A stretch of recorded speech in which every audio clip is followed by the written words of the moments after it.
guys, it is Faith and Fame with me, AV, on Magic 102.1, the People Station. Thank you for joining us as we are focusing on Mental Health Awareness Month, making sure that mentally our mind, body, and soul are all in harmony, and we have the peace of mind that we need. And thanks to our wonderful partners at Aetna Black Health 365, because that's what it's about each and every day, making sure that our mindset is right and that we are healthy. And Aetna's definitely making sure that we do it each and every day with the Aetna Black Health 365. I'm excited to have this wonderful conversation today where you can join in as well with your questions. If you have any to share with us, we'll be sure to give our best wisdom and strategy and structure to help you navigate as we go through the day-to-day pressures of life, but making sure that our mind is healthy and at peace. And we have clear instructions on what we need to do. So I'm excited to welcome Dr. Taft Parsons III, who's going to join me to share his wisdom with me as we discuss Mental Health Awareness Month. Dr. Parsons, thank you for joining me. I appreciate you.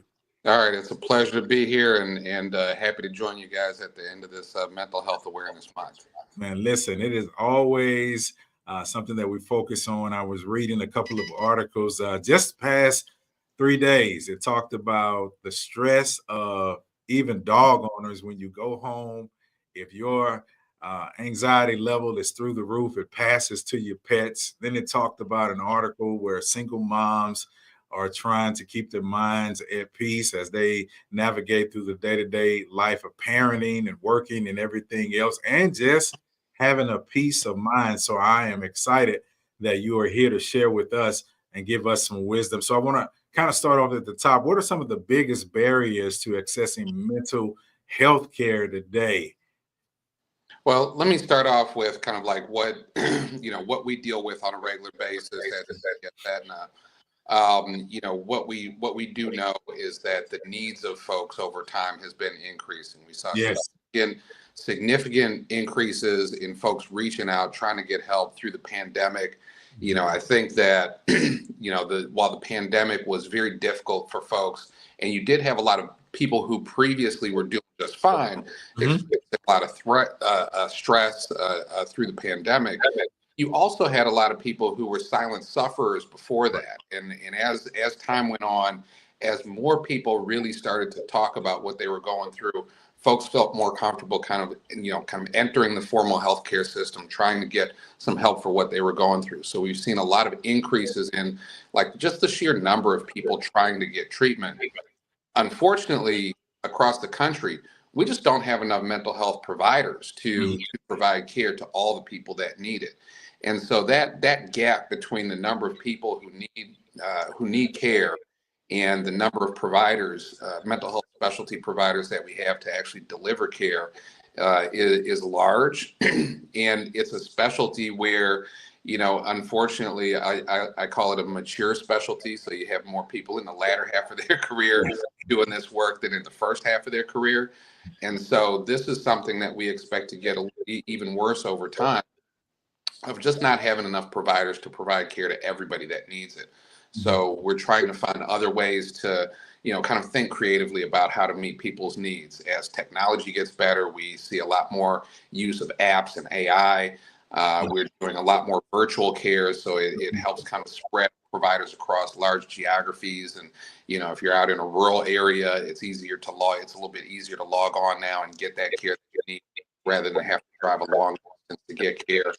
Utilizing folks that are not thought of as traditional mental health providers, so people who are peers that have lived experience, folks that work as community health workers, figuring out how we can leverage them as well to service people that need help.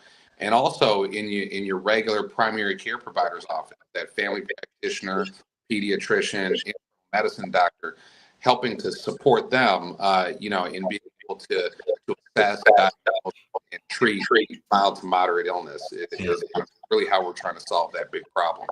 Yeah, I know you said one thing about it. A lot of people in conversation we hear are excited about the fact that they can have the virtual visits because, as you said, in this day and time, it's convenient. There was an article as well that talked about the majority of Gen Zers, millennials search for everything online. So the digital world works for them. And then it opens us up to the stigmas and self-reliance because mental health, America reports that over half of our young people don't even receive treatment Right. for the mental health challenges that they are facing as well. So how do we combat that, especially with the stigmas? Because as growing up, sometimes we will stigmatize and be like, well, if you're going through that, they'll kind of put you in a box and put you over here, or like you said, be silent sufferers. Yeah, I think within our community, like stigma has been a particular challenge. I think, traditionally in I'll say my generation, we grew up at a time where, like that was a in the house kind of Yep, a taboo. didn't talk about it. Oftentimes it was dealt as, either a personality weakness or a spiritual weakness. And so there wasn't really that openness to getting professional help for folks that were really suffering. I will say that over time, even before the pandemic, what I was seeing, was that younger patients really didn't have nearly as much reticence to talk about their mental health issues. True. Pretty fairly openly, as if it was just like another regular medical condition, the same as high blood pressure, diabetes, and stuff like that. During the pandemic, one of the things that I say this is probably the only good thing that happened during the pandemic is you started to have a lot more folks kind of getting comfortable with talking about Yeah. the difficulties they're dealing with. And in particular, we started to see quite a few Black celebrities actually talking about, how they struggled, treatment that they were getting, and the help that was actually provided by professional therapists and psychiatrists.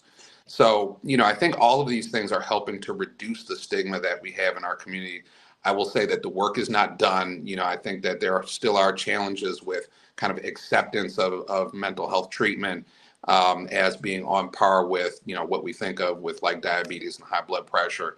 But it is significantly reduced. And I think over time, more people getting comfortable with that, having folks that are known public figures talking about, how they were helped by their therapist or psychiatrist, that really does over time do the work of addressing the stigma that we traditionally suffered with.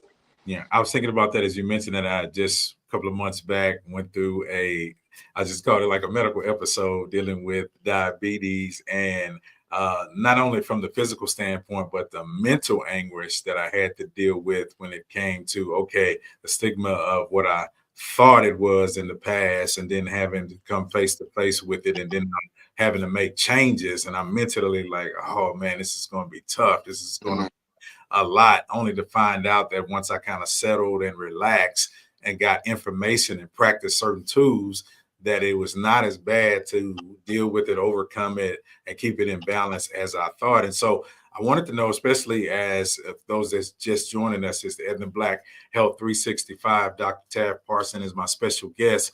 I wanted to know what are some practical things that we can do? Because Dr. Parsons, when I come to work in the morning, I realize as I was monitoring myself that my anxiety level through traffic goes up through the roof. I never thought about that because physically I feel fine, but mentally I'm seeing the numbers jump. And when I got a hold of that, I started doing certain things as I'm riding to work to kind of calm me down. So what are some other practical things that we can use as well? Well, it's interesting that you bring that up. I think that one of the things that we pay attention to, and in mental health treatment, you mentioned some of the issues with kind of dealing with a physical illness, and a lot of it is kind of like how you think about it, behaviors that you use to manage it, and so that's very similar to how we deal with things in behavioral health. So, working with somebody that has anxiety, somebody that has depression, we work on essentially three different areas. So your thoughts about the condition, your behaviors, sorry, and your emotions. And so by working on one of those three areas, you can actually create changes that are long lasting that help improve the condition. You gave the example of going through traffic and feeling that stress level coming up. One of the things that I tell people that come in with some anxiety or stress is that, humans have evolved to utilize stress and anxiety for survival. So couple hundred years ago, if you're hiking around out in the woods because that's how you live, and you're going out into nature, if a bear jumps out and you and one other person are there and you get anxious and stressed out and run away, and the other person just very calmly goes, huh, a bear, that person that stayed calm in that situation is the one who's going to get taken out of the gene pool. And so this was something that was very adaptive for survival, traditionally, when we had a lot of threats to our life. But nowadays, the day-to-day things that we go through, usually, not always, but usually these are not things that are actually life-threatening. But your body is using that mechanism of anxiety to kind of deal with things in as if it was a real threat to your life. And so it's very adaptive, except for when it gets out of control. You mentioned kind of doing some things to calm yourself down, things like deep breathing, kind of being in the moment, kind of focusing on where you're at, your level of control over the situation. These are things that we call mindfulness. That is one technique that we encourage people to practice in order to keep their anxiety low and help elevate their mood. I love it. And so that, in addition to things like, we talk about getting good sleep. When people underestimate the effects of not getting enough good sleep, it has serious effects on your mood and level of stress and how you deal with things through the day. Eating right, exercise, these are all things that you can do even without any sort of medical advice, any sort of intervention, that really do improve your anxiety, your depression. Beyond that, it's going to depend on kind of the resources that are available to you, and that's going to be different from one person to the next. Many people through their jobs have access to EAP programs that provide some level of free counseling. If you have insurance through your job, you can access treatment through there. Talking to your regular physical health primary care doctor, they are very adept at being able to assess and treat mild to moderate conditions. And so there are a multitude of ways that you can, kind of self-manage and reach out for help and kind of get in that right pathway to get the help and support that you need.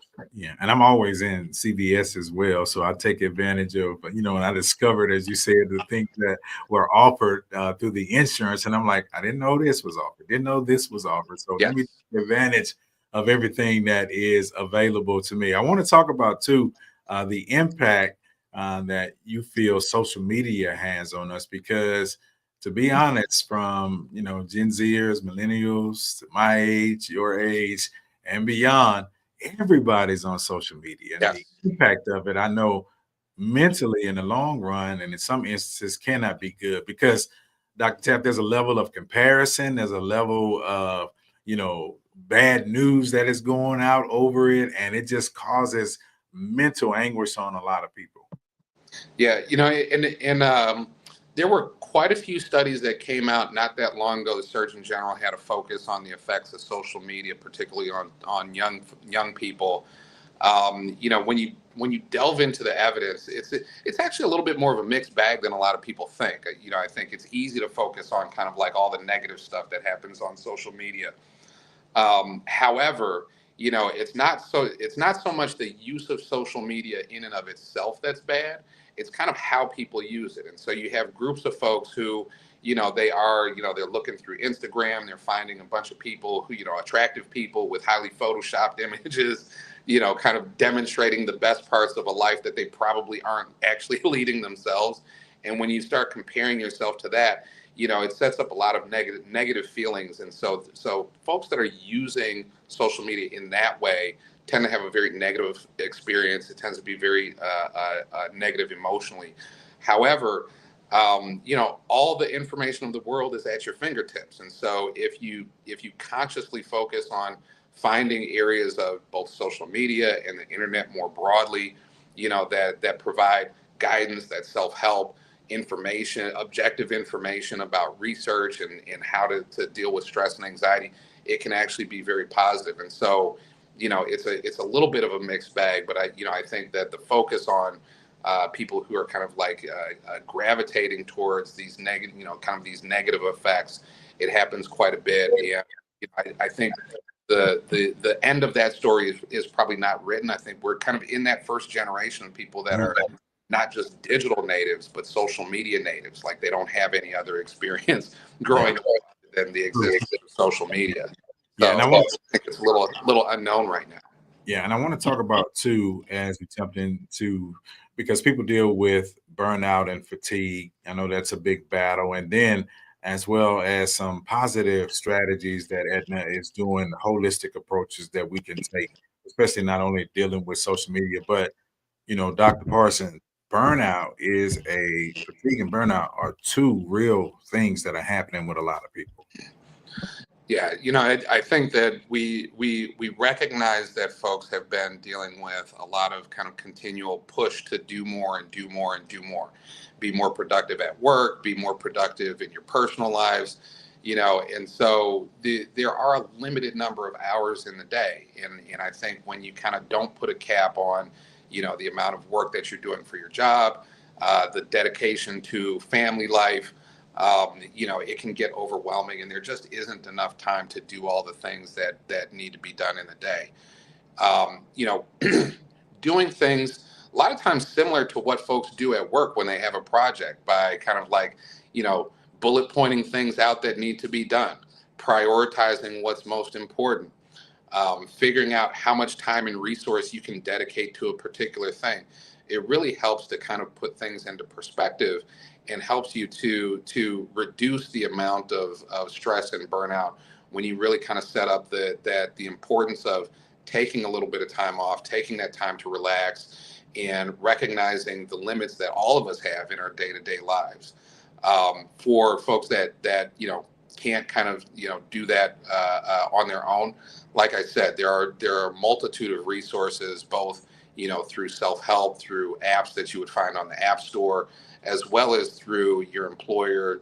EAP does a wonderful job of helping folks to deal with short-term stress, either just their own mental stress and the kind of the obligations that they put on themselves, or real world things that are happening, like if you have challenges with bills, you have some legal issues. These are all kind of services that EAP will help to connect you with, and it's available to a lot of folks that have employer sponsored insurance. I love it. Edna Black, Health 365. Wonderful conversation. I am AV from Magic 102.1 and joined by Dr. Taft Parsons III as we share in this Mental Health Awareness Month some tools and tips and just an honest conversation about things that you and I deal with in life and the approach that we should take forward, especially when it comes to parenting. I said one of the things I love about Edna and the available resources that they have as we search it out, especially as parents, trying to understand when is the right time to talk to our kids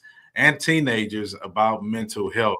Especially the timeline of the early conversations is so important because we know about peer pressure, we know about the challenges they face, not only in school, but sometimes even in their family or in their community. So, when is the right time, if that's even a thing, to talk to kids about mental health? Well, I encourage those types of conversations at all different levels throughout childhood in adolescence. I think, one thing that I don't think would be too surprising is that the capability of a teenager to engage in a conversation about, their emotions is going to be very different than the capability of a 4-year-old to talk about their emotions. Now, that doesn't mean that you don't have that conversation with the 4-year-old. Figuring out how to talk them through at an age appropriate level how to manage big emotions, when at 4 years old it might be like somebody skipped them in line. As a teenager it might be like a breakup with their first boyfriend or girlfriend.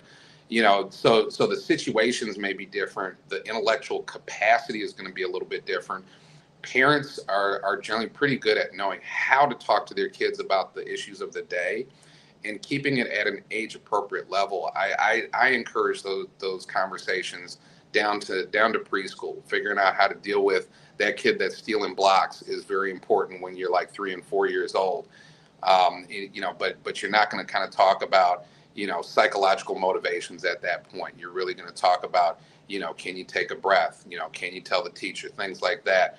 Kind of putting things in perspective that, hey, maybe this time he gets the blocks, maybe next time you get the blocks.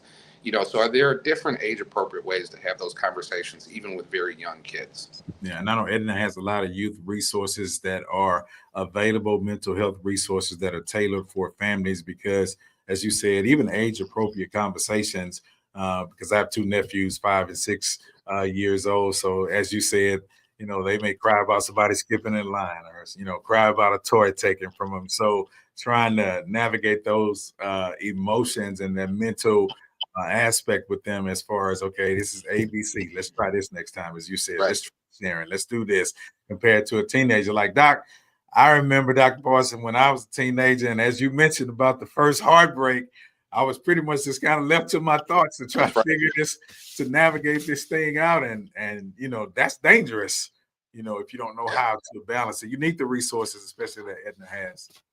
And I will say one thing that just to draw attention to once you get into those adolescent years is that a lot of people will shy away from conversations about things like smoking, drinking, marijuana, and other drugs, and so that is something that I want to just kind of make sure that folks know that those conversations, while they may be uncomfortable, are important during those years, because that's when kids first get exposed to stuff like that.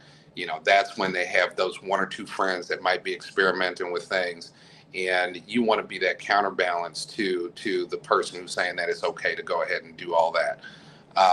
So in those adolescent years, if you're noticing that something is different about your teenager, that is one of the things that is on the table that does have to be covered. Yeah, and I'm glad you said that because that's part of one of the things I love that Edna focuses on and encourages us is as parents to listen. And part of listening is you have to observe, pay attention, watch the behaviors. One thing my mom would always do, she would always listen. What's going on? How was your day? How are you feeling? Give me an opportunity today, even if I may not talk about it at that second, to come back and present the question in a different way to see where I am, because a lot of times we'll shut down, we'll hold on to stuff until we feel comfortable in the moment. And I think as parents, the importance of listening and paying attention, as you said, listening is so vital, Dr. Ted. Yeah, I will say your mother sounds like a smart woman. Yeah. I do encourage parents to have short conversations, on an ongoing basis with their kids about how they're doing emotionally. It's kids, teenagers in particular, they may or may not react well when you kind of try to have like one big talk. And so kind of, having very small talks during low stress situations and kind of showing them that it's okay over time to that when you have a need to talk about it, lets them, when they're in the right space, kind of bring it back and bring it up if you show that openness. A lot of times try to do it in one big talk. There's a lot of pressure on that moment. And if the kid ain't ready at that time, or if you as the parent aren't ready to be receptive to what the kid may say at that time, you can end up feeling like you failed in that situation. But if you set up a lot of small opportunities to just say, hey, it's okay, I'm listening, how was this small thing, how was that small thing, I'm here for you, it gives a lot more opportunities to be successful in those conversations. Yeah, it's definitely important, like you said, when you kind of relax in the moment. I had a friend of mine was dealing with a situation. They were highly emotional, and I was like, okay, we're gonna have to come back and visit this at a time because I don't want you to make a rational decision out of heightened emotions, because then you go back and look on it and it's a bad decision. If we can kind of calm the situation down and then come and revisit, I think then we can make successful, wise choices in the direction that we take from that particular moment, because I'm guilty of it where I let my emotions of the moment, my frustration make decisions for me, and that's not always good. Yeah, I will say nobody who's highly upset makes the best decision of their life at that moment. So coming back after you've cooled off a little bit to think about things more rationally is a good way to deal with important decisions during high stress moments. Yeah, I love it. Thank you for being a part of this extended conversation brought to you by Aetna Black Health 365. I'm AV, of course, with Dr. Taft Parsons joining me. And I want to talk about how do we make mental health support feel more accessible, of course, in the Black and Brown communities as well.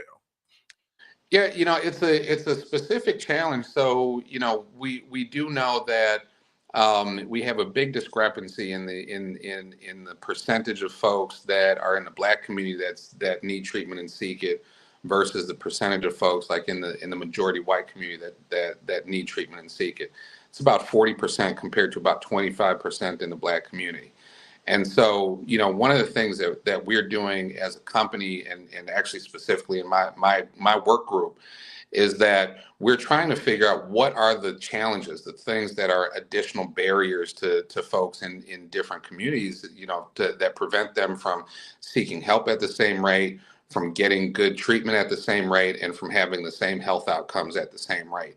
And so, there may be additional things like we talked a little bit about stigma. That's one. Just in a general sense, there tend to be more issues with transportation, with having jobs that allow you to take time off where you don't have to be there and can go and get treatment when you need it. With being in areas that have enough providers to go around, that have appointment slots where they can see folks.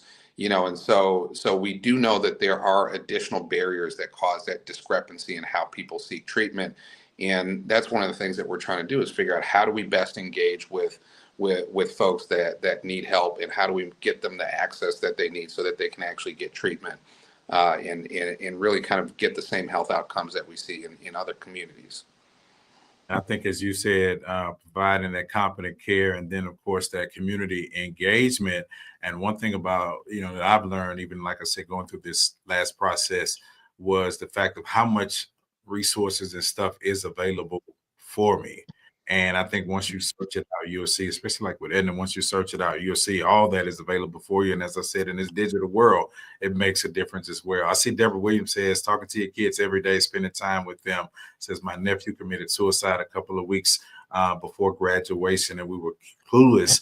We have now come to believe the problem was at home, and says, look for behaviors that is not typical for teenagers. Don't just assume that they're okay, even if their parents say they are. And definitely thoughts and prayers are with you and your family. And man, that's definitely a tough situation. And we've seen that so many times of, people, as they said, sometimes seeming clueless to what is going on mentally with our kids. And we can't, and I love that line that says, don't just assume. Because, sometimes we will assume that everything is okay. And as you said, Dr. Taft, that there are some conversations, whether small, that we can have with our kids on a day-to-day basis, that we don't avoid stuff, because we came up in a time where we just swept stuff under the rug. And let's not talk about it. But in this day and age, we can't do that. Yeah, and Deborah, I want to say I'm very sorry for your loss, but also appreciate the fact that you're sharing your story for the group here. I think that is excellent, perfect advice. Is don't make the assumption that your loved ones are okay. Mental Health Awareness Month is one of the things that we ask folks to do in Mental Health Awareness Month, is to just do that check-in with the people that you're close to. Ask them how they're doing, see if they're okay. We have many resources to give people the help that they need if they're not doing well. But if you never have that conversation, if you assume everything is okay, you won't know that some folks are actually silently suffering. And so I appreciate you sharing with us today. And I appreciate you for sharing with us as well, Dr. Parsons. It's been a wonderful conversation. I just want to leave this final minute or so open to you, just to kind of, share your thoughts and your hearts with us as we, come to the closure of this month, Mental Health Awareness Month. But listen, the awareness has to continue. It just doesn't stop when the month ends, but we got to continue to move forward and to make sure that we have, as my grandmother would say to us, put this guard of peace around our minds so that we can live healthy lives, not only mind, body, but also soul as well. Well, I think I'm a little biased, but, I do say that there is no health without mental health. And Black Health 365 is an opportunity to make sure that we are paying attention to our mental health as well as our physical health every day of the year. It is very important. We have lots of resources to give people the help that they need. And I thank everyone who has logged on and listened to this conversation. And AV, I thank you for having it with me. Thank you. I appreciate you. And for more information, cvshealth.com. And of course, visit our wonderful friends at Aetna Black Health 365. This has been a wonderful conversation. Dr. Parson, how can everybody keep up with you since we're talking about this social world? Well, look, the only social media that I am on is LinkedIn. So if you're on LinkedIn, you can find me and link with me there. All right, you have great discipline. Only be on LinkedIn. I'm everywhere. You can follow me at Faith and Fame with AV, as well as LinkedIn. I'm on there as well. So, the guys, this has been a wonderful conversation. Thank you again, Dr. Parson. I appreciate you. All right. Have a good one. You too. Thank you guys for joining us for Black Health 365, all powered by Aetna.